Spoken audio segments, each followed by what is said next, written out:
Parts में, तो उसको बोलेंगे माइग्रेशन ऑफ फैमिलीज। आज हम ये पढ़ेंगे चैप्टर। अब देखो चैप्टर यहाँ से स्टार्ट है। Nitika's family was living in Ahmedabad. Nitika की जो फैमिली है वो अहमदाबाद में रहती है। हर फादर गॉट ट्रांसफर्ड, उसके पापा का ट्रांसफ़र हो गया है, वो शिफ्ट हो गए हैं टू न्यू दिल्ली। न्यू दिल्ली वो शिफ्ट हो गए हैं, मतलब नीतिका की फैमिली शिफ्ट हो गई है। Nitika had to shift, Nitika को भी शिफ्ट होना पड़ा टू न्यू दिल्ली, नीतिका को न्यू दिल्ली शिफ्ट होना पड़ा। And had to join a new school there, और वहाँ एक नया स्कूल भी ज्वाइन करना पड़ा, उसकी स्कूल भी शिफ्ट हो गई। Family shift from the places where they are living to another new place. This is called migration of families. ये एक साथ ही डेफिनेशन। फैमिली शिफ्ट, परिवार शिफ्ट हो जाते हैं, फ्रॉम द प्लेस, किसी जगह से, वेयर दे आर लिविंग, जहाँ वो रहते हैं, टू अनोदर न्यू प्लेस, नई जगह पर, जहाँ वो रहते हैं उस जगह को छोड़कर नई जगह पे फैमिलीज शिफ्ट हो जाती है। This is called migration of families. इसी को हम क्या बोलते हैं? माइग्रेशन ऑफ फैमिलीज, परिवारों का अलग होना। There are many reasons for migration, अलग होने के कई रीजन्स हो सकते हैं।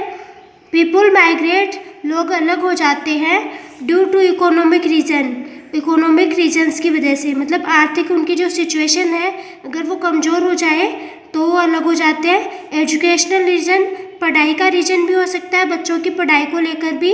फॉर बेटर फैसिलिटीज़, अच्छी सुविधाओं के लिए भी। एंड रिहेबिलिटेशन, मतलब अगर उन्होंने दूसरी जगह रहने का विचार किया है तो इसलिए वो अलग हो जाते हैं। आगे दिया है इकोनॉमिक रीजन्स, हमें कुछ इकोनॉमिक रीज़न दिए हैं जो पैसे से रिलेटेड अगर कोई रीजन है वो। तो देखो, Jitu's family lived in a village, Jitu का परिवार गांव में रहता है। His main occupation was agriculture, और उसका जो मेन ऑक्यूपेशन व्यवसाय है, काम धंधा क्या है उसका? एग्रीकल्चर, खेती, खेती उसका मेन काम है। He had a small piece of land, उसके पास ज़मीन का छोटा सा टुकड़ा है, छोटी सी ज़मीन है। फॉर एग्रीकल्चर, खेती के लिए, खेती के पास उसके पास ज़मीन है, वो भी थोड़ी कम है।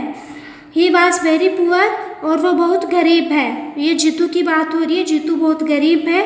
It did not rain last year, पिछले साल बारिश नहीं हुई। एंड ड्रॉट, और सूखा, वाज डिक्लेयर्ड, घोषित किया गया, इन द विलेज, गांव में, गांव में पिछले साल बारिश नहीं हुई, इसकी वजह से सूखा या अकाल घोषित कर दिया गया, अकाल पड़ जाता है ना वो। तो द क्रॉप्स, फसलें, हेड फेल्ट, वो भी गिर गई, बर्बाद हो गई। As they was no water, क्योंकि पानी नहीं था। इन द फील्ड, खेतों में, खेतों में पानी नहीं होने की वजह से फसलें भी क्या हो गई? बर्बाद हो गई, फेल्ट, बर्बाद होना। He did not have any irrigation facilities, उसके पास कोई सुविधा नहीं थी। फैसिलिटीज़, इरीगेशन का मतलब होता है पानी देना, पानी देने की उसके पास कोई सुविधा नहीं थी। टू वाटर हिज फील्ड्स, अपने खेतों में, खेतों में पानी पहुंचाने की कोई सुविधा नहीं थी। He had no other means of earning, उसके पास कोई दूसरा तरीका नहीं था। फॉर अर्निंग, कमाने का, मीन तरीका, अर्निंग कमाना, उसके पास कमाने का दूसरा तरीका भी नहीं था। He had in the village, गांव में, ऑल द विलेजर्स, सभी गांववासी, वर अफेक्टेड, प्रभावित थे, बाय द ड्रॉट, सूखे से, अकाल से सभी ग्रामवासी प्रभावित थे। ही कुड नॉट फाइंड, उसको नहीं मिली, एनी जॉब, कोई भी काम नहीं मिला। इन द विलेज, विलेज में, गांव में उसको, जीतू को कोई भी काम नहीं मिला। The family was facing hunger, उसकी जो फैमिली थी वो भूखमरी को फेस कर रही थी। हंगर का मतलब भूख होता है, लेकिन यहाँ भूखमरी लेंगे। उसकी फैमिली में खाने के लिए भी कुछ नहीं था। बिकॉज, क्योंकि, they did not have sufficient food to eat, they did not have, उनके पास नहीं था। सफिशिएंट का मतलब होता है पर्याप्त, फूड, खाना, टू ईट, खाने के लिए उनके पास पर्याप्त भोजन भी नहीं था। Jeetu had no choice, Jeetu के पास कोई चारा नहीं था। बट टू शिफ्ट, शिफ्ट होने के अलावा, फ्रॉम हिज विलेज, उसके गांव से, जीतू के पास कोई भी चॉइस नहीं थी अपने गांव को छोड़ने के अलावा।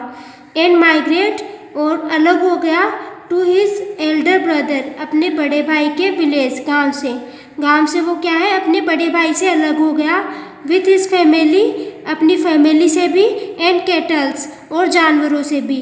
घर पे जो उसके जानवर थे उन सबको उसने क्या कर दिया, छोड़ दिया, माइग्रेशन, अलग कर दिया। देर, वहाँ, ही अरेंज्ड, उसने अरेंज किया, फॉर ए स्मॉल हाउस, एक छोटा सा घर, ऑन रेंट, किराए पर। वो गांव से अलग हो गया, दूसरी जगह गया, तो उसने छोटा सा घर लिया किराए पर। एंड स्टार्टेड, और शुरू किया, सर्चिंग, खोजना, फॉर ए लेबर जॉब, मजदूर के काम खोजना उसने शुरू कर दिया। लेबर का मतलब होता है मजदूर। आफ्टर ए फ्यू डेज, कुछ दिनों बाद, ही फाउंड वर्क, उसको काम मिल गया।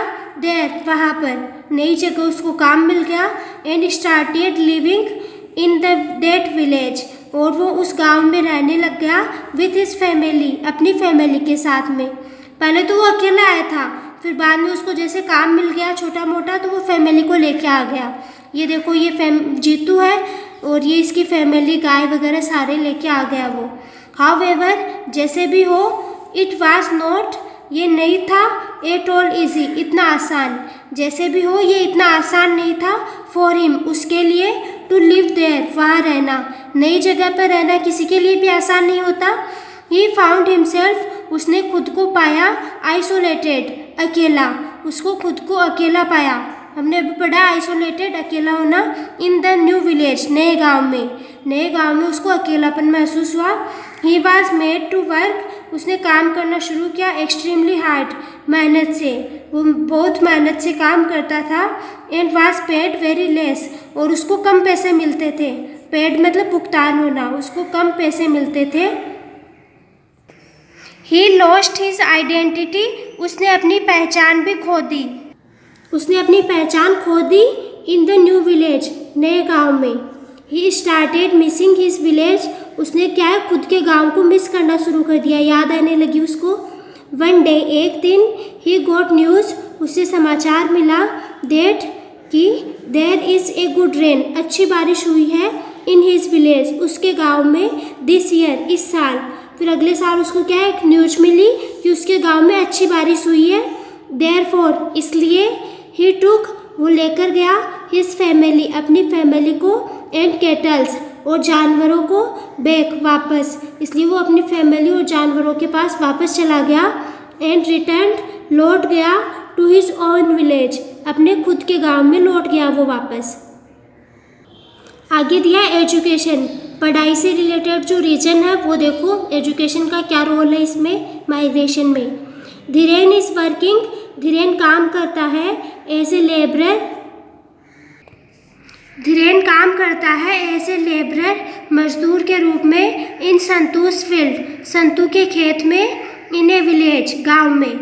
ये धीरेन की स्टोरी पढ़ेंगे हम, वो संतू के खेत में मजदूर के जैसे काम करता है। He is getting less money, और उसको कम पैसे मिलते हैं। ही हैज़ ए सन, उसका एक बेटा है, मेहुल, नाम भी दिया है मेहुल। एंड डॉटर, और एक बेटी है, नेम्ड पूजा। धीरेन के बेटा और बेटी है, मेहुल और पूजा। मेहुल इज स्टडिंग, मेहुल पढ़ता है, इन क्लास 12th में, मेहुल क्लास 12th में है। And Pooja in class 10th, Pooja class 10th में है। हिज विलेज, उसका गांव, लाइक मोस्ट रूरल एरियाज, बहुत ज़्यादा ग्रामीण इलाका है, गांव बहुत ज़्यादा गांव है वो। Lacks higher educational facilities, lacks का मतलब कमी भी है, हायर एजुकेशन, उच्च शिक्षा की, फैसिलिटीज, सुविधाओं की, जो आगे की जो एजुकेशन है 12th बाद की, उसके जो सुविधाएं उसकी भी कमी है उसके गांव में। There are no college, college नहीं है, इन द विलेज, गांव में कोई कॉलेज नहीं है। With all is hard work, उसकी सारी कठिन मेहनत से, मेहुल पास हो गया the senior secondary examination 12th class में, विथ 95% मार्क्स, 95% मार्क्स से मेहुल पास हो गया 12th क्लास में। Mehul get a scholarship from Rajasthan university in Udaipur, Mehul को स्कॉलरशिप भी मिली, छात्रवृत्ति, फ्रॉम राजस्थान यूनिवर्सिटी की तरफ से, इन उदयपुर में। Dhiren decided to send Mehul to Udaipur for higher education, Dhiren ने डिसाइड किया, जो मेहुल का पापा है उसने डिसाइड किया सेंड मेहुल को भेजना to Udaipur for higher education, आगे की पढ़ाई के लिए। उसके पापा ने सोचा कि इसको आगे की पढ़ाई के लिए उदयपुर भेजेंगे। ही वांट्स मेहुल, वो चाहते थे मेहुल को टू स्टडी हार्ड, कि वो कठिन मेहनत करे, and become a rich man, और एक अमीर आदमी बने वन डे, एक दिन। मेहुल के पापा चाहते थे कि वो कठिन मेहनत करके एक अच्छा इंसान बने, अमीर आदमी बने, बट लेकिन ही थिंक, वो सोचते थे दैट इफ़ हिज सन गोस, कि अगर उनका बेटा चला गया टू द सिटी, शहर में, अगर मेहुल शहर में चला गया, अवे फ्रॉम हिज फैमिली, अपनी फैमिली से दूर, फॉर हायर एजुकेशन के लिए, then the expenditure of his family would increase, तो उनका जो खर्चा है, एक्सपेंडिचर मतलब खर्चा, ऑफ हिज फैमिली, उसके परिवार का, वुड इंक्रीज, वो भी बढ़ जाएगा। सही है कि कोई सिटी में जाके रह रहा है तो रहने का रेंट वगैरह ऐसे करके खर्चा बढ़ जाएगा। He would not be able, वो योग्य नहीं होगा, टू अफोर्ड द एक्सपेंसेस, इतने खर्चे, धीरेन जो है वो इतने खर्चे नहीं उठा पाएगा, एक्सपेंसेस खर्चे, अफोर्ड उठाना, इतने खर्चे नहीं सहन कर पाएगा। अल्टीमेटली, इसलिए लास्ट में he decides to migrate to Udaipur, तो उसने क्या सोचा है कि वो सारे माइग्रेट मतलब अलग हो जाएंगे टू उदयपुर के लिए चलेंगे, कि वो पूरी फैमिली के साथ ही माइग्रेट होकर उदयपुर रहने लगेगा। When he reaches the city, जब वो शहर में पहुंचा, he first find a small house, सबसे पहले उसने छोटा सा घर ढूंढा, away from the city, शहर से दूर उन्होंने नया घर ढूंढा उदयपुर में। he also get a job, उसको एक जॉब में मिली, इन द सिटी, शहर में, एज ए लेबरर, मजदूर के रूप में, ऑन डेली बेस, रोजाना की जो मजदूरी होती है उसके जैसे उसको काम भी मिल गया मजदूर में। टू अर्न मोर, ज़्यादा कमाने के लिए, हिज वाइफ शीना, उसकी जो वाइफ है धीरेन की, शीना, ऑल्सो स्टार्ट्स वर्किंग, काम करना शुरू कर दिया, एज ए लेबरर, श्रमिक के रूप में, ऑन ए कंस्ट्रक्शन साइट, कोई निर्माण चल रहा था, कोई काम चल रहा था, उस साइट पर उसकी वाइफ ने भी काम करना शुरू कर दिया। नियर देयर न्यू हाउस, उनके नए घर के पास में उसने भी काम करना शुरू किया। Mehul joins the college, Mehul ने कॉलेज ज्वाइन किया, and Pooja joins a nearby government school, और पूजा ने पास में ही गवर्नमेंट स्कूल ज्वाइन कर लिया। आगे देखो, the school gives free books, school ने फ्री किताबें दे दी, फ्री एजुकेशन, पढ़ाई भी फ्री में करवाई, फ्री यूनिफॉर्म, उसके जो कपड़े हैं, ड्रेस की यूनिफॉर्म है वो भी फ्री में दी, फ्री स्टेशनरी फॉर पूजा, और भी पढ़ाई की जो चीज़ें हैं वो उसको फ्री में मिली पूजा को, क्योंकि वो गवर्नमेंट स्कूल में, इसलिए।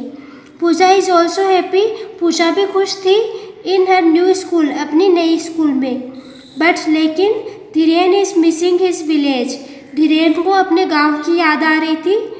ही डिसाइड्स, उसने निश्चय किया, दैट कि वंस, एक बार, Mehul and Pooja complete their education, Mehul और पूजा अपनी एजुकेशन कंप्लीट कर ले इन उदयपुर में, ही एंड हिज फैमिली, तो वह और उसका परिवार, वुड गो बैक, वापस चला जाएगा, टू देयर विलेज, अपने गांव। अगर उसके बच्चों की जो पढ़ाई है वो पूरी हो गई तो वो और उसकी फैमिली दोनों वापस अपने गांव चले जाएंगे, to spend the rest of their life there, और अपनी जो बची हुई लाइफ है वो वहीं गुजारेंगे, ऐसा धीरेन ने निश्चय कर लिया।